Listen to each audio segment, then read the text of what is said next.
estamos de volta e o assunto do programa de hoje é a total fidelidade e obediência à lei do amor. Sebastião, continuando, né, o nosso papo, você falou assim, será que a outra pessoa está preparada para ouvir o que eu tenho a dizer a respeito dela? Porque, por exemplo, a gente diz que a gente não comanda os nossos pensamentos, né? Então a gente conhece uma pessoa e fala, pensa, não fala, mas pensa, nossa, que pessoa metida, por exemplo, né? Mas a gente não tem coragem de falar para essa pessoa, nossa, eu te achei metida, né? A gente deveria fazer isso? Ou porque a gente não consegue impedir, parece que a gente não consegue impedir o primeiro pensamento, né? O primeiro impulso. Exato. Às vezes o primeiro pensamento é a expressão do automatismo mais periférico. Mas nós poderíamos, por exemplo, ao invés de pensar, que eu já fiz isso também, por que não conversar com a pessoa e tirar a limpo? Eu não preciso falar para ela, eu te acho X ou Y. Puxa um papo, né? Vamos, né, entrar na intimidade da pessoa no sentido de trocar algumas ideias para ver se realmente é aquilo que a gente está pensando. Porque há uma historinha muito clássica em nosso meio, que muitos gostam de contar, que um determinado casal mudou para um apartamento X ou para uma casa e a jovem sempre transfere para a mulher, mas pode ter sido um dos dois. Olhavam pela vidraça e via a roupa do vizinho muito suja. Uhum. Né? E falavam, mas será que esse vizinho, essa vizinha não sabe lavar direito? Né? E a cada dia olhava e a situação estava lá. Até que um dia um deles, não vou falar quem foi, Sim, se para foi o dar homem ou a porque mulher, sempre né? joga como se diminuindo um e Sim, se um fosse o tagarelo e o outro não. sim. Então um deles resolveu limpar a vidraça. E o outro, que é o que normalmente criticava, fala, mas ela aprendeu a lavar roupa, está limpinha. Falou, não, meu amor, eu só limpei a vidraça. Aí Emmanuel, na obra Fonte Viva, mostra na obra ou na lição Guardemos o Cuidado, que quando o nosso universo não está harmônico, tudo que vemos fora é desarmonia. Normalmente amamos em nossos entes queridos a nós mesmos. O dia que eles destonam daquilo que eu acho que eles devem ser, aí eu já não gosto tanto, porque agora já não é aquele ser que eu idealizei, então ele sai do contexto. Por isso, quando nós vamos pensar a respeito de algo ou alguém, é melhor analisar que talvez seja a minha vidraça que não está muito limpinha, ou eu estou me vendo e não estou gostando do que vejo, que é o que mais acontece. Porque quando eu estou bem, eu vejo cada um no seu estágio. Então eu não vou falar, fulano é egoísta, ele está sendo previdente, porque ele não entende o altruísmo ainda. Ele não está maduro psicologicamente para compreender essa realidade da parceria, da solidariedade. Então ele precisa passar por esse estágio ainda, e que já é muito melhor do que aquele outro que ele passou antes, que ele tirava dos outros sem trabalhar. Agora já está trabalhando, isso é uma mão de vaca por enquanto, mas é necessário porque é um estágio. Mais tarde ele vai perceber que segurar os recursos e não desfrutar-se deles vai ser, no mínimo, um prejuízo, porque às vezes nós trabalhamos a vida inteira, guardamos patrimônios que outros vão usufruir, e nós mesmos passando necessidade, passando até fome, que eu conheço várias pessoas, e já passamos por esses estágios, e não usufrui daquilo que está sob a sua responsabilidade. Não com excessos, com abusos, mas se ele trabalhou, se ele construiu patrimônio, ele tem direito de um bom carro, um carro confortável, uma casa confortável, uma roupa que ele goste, e etc, etc. Mas quando as pessoas não têm esse alcance, elas podem ver realmente que o outro é muito metido, é muito exibido, é aquela coisa toda.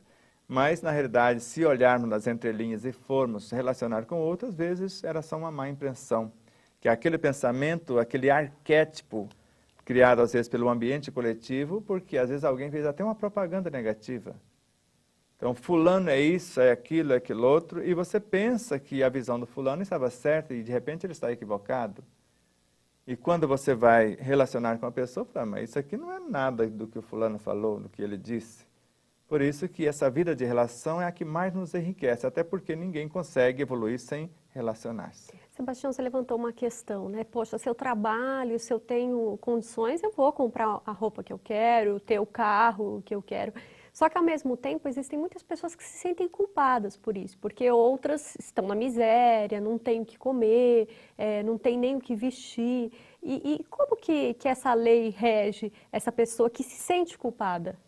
Eu acho que bastaria dar uma olhadinha daqui uns dias no filme da Mundo Maior Filmes, né, dos meninos aqui da TV Mundo Maior, que tem aqui a outra afiliada, a Mundo Maior Filmes, e olhar o filme que chama-se Ação e Reação.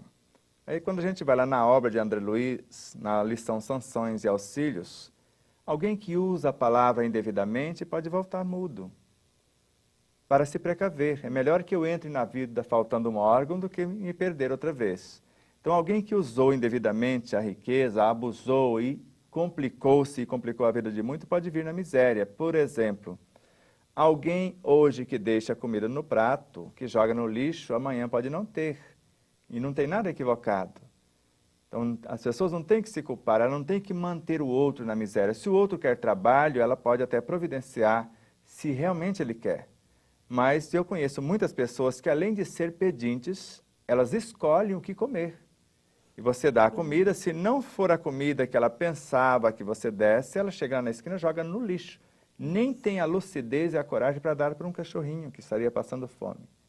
Então, cada um está no contexto que semeou ontem ou pediu para passar hoje. Nós podemos amenizar a situação, mas o ideal é comportarmos de forma honesta, digna, honrada. Então, eu trabalho com dignidade, com fidelidade às leis, com respeito a essas leis a nível pessoal, a nível coletivo, mas eu não devo manter o outro na miséria, como eu fiz durante mais de 10 anos, doando tudo que tinha em forma de cestas básicas. E o máximo que eu consegui foi quase apanhar de várias pessoas que, quando eu deixei de dar, que eu não tinha condição, eu vi que eu mantinha um monte de gente na miséria. E depois transformei as cestas em sopa, achei que estava fazendo o máximo, até acontecer a mesma coisa. E aí eu fui imaginar o que Kardec propôs, o que o Espírito da Verdade propôs, o que está no ensino universal dos Espíritos, iluminar e libertar consciências. E eu posso até dar um pedaço de pão, mas eu preciso estimular o faminto a buscar o seu próprio pão. É ele que tem que ser o gestor da sua vida, não sou eu que vou mantê-lo. O Estado, com um sentido profundo, ele não tem a obrigação de manter o que não quer trabalhar, o miserável. Ele precisa dar condições para que ele se promova, para que ele gerencie os seus próprios recursos, gerencie a própria vida. Então, dar a educação, isso é um dever, sim, do Estado, que é um dos maiores patrimônios, né, que o ser humano pode ter, a educação, o conhecimento para que ele possa gerir a sua vida. Então, a saúde nem necessitaria ser tão evidente se ele fosse educado, porque a pessoa educada não adoece, ou raramente adoece.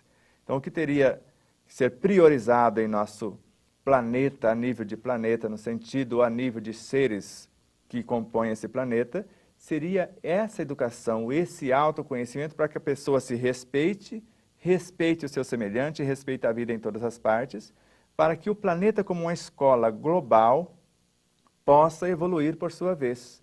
Porque ele está evoluindo, porque existe uma lei que gerencia esse planeta, a quem chamamos de Jesus, ou Cristo. Então, o governador supremo desse planeta, ele é a lei, todos nós estamos nele. Ele é a videira, nós somos os ramos. Ele é a árvore, nós somos os galhos. Ele é o corpo, nós somos as células. Então, ele é a lei. Agora, quem destonar dessa lei é convidado a retirar-se pelo processo de emigração.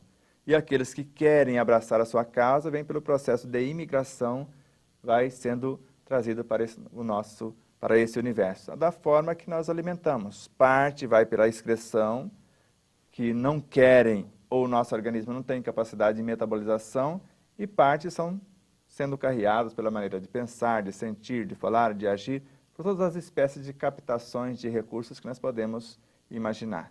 Por isso, entendendo e respeitando essas leis, vamos entender que o miserável de hoje não está sendo injustiçado. E às vezes nem o contexto, ele pediu para ver naquele contexto, até cria um clima ou um campo de atração. O professor que recebe e não trabalha, depois ele vai voltar num contexto onde ele vai trabalhar e não receber. É verdade. Certo? E assim, as leis são perfeitas.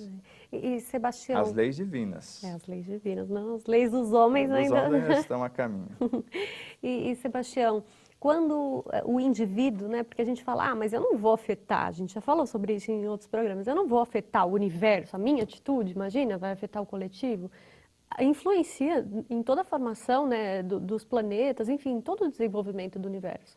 Tudo está interligado. Então, o menor movimento do mais ínfimo ser, ele está interligado, ele passa um exemplo positivo de como todo mundo deve fazer ou um exemplo negativo de como todos não deveriam agir.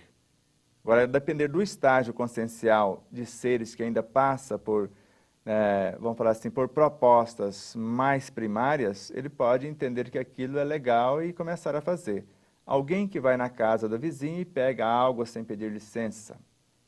O outro vê a coisa fácil e pode fazer também, e quem fez a primeira vez é responsável por influenciar o outro. O outro tem as tendências, mas se tivesse o bom exemplo, ele poderia já pegar outro caminho. Por isso, a nossa responsabilidade é muito grande, porque quando lemos uma obra como A Vida Secreta das Plantas, onde o cientista George Washington Colvin, que é um dos que mais se destaca nessa obra, e nós colocamos até 2 fragmentos, né, em nossa obra, ele mostra que quando torturamos uma cobaia no laboratório, o mundo inteiro sente a dor. E eu pergunto a você, em um dia, em determinado momento, em algum lugar, você não sentiu uma dor dilacerante do nada? É verdade, né? Certo? Alguém fez alguma besteira em algum lugar e está refletindo no conjunto. Agora, em algum momento, em algum lugar, você não sentir um prazer inenarrável do nada, sem... Ficou feliz, né? Com uma Então, felicidade. alguém fez uma coisa nobre e refletiu no conjunto naquele momento. Então, isso é um fato e é constatado hoje pela ciência, em especial a física quântica. A gente vai continuar o nosso papo, mas vamos para um rápido intervalo, daqui a pouquinho a gente volta, não sai daí.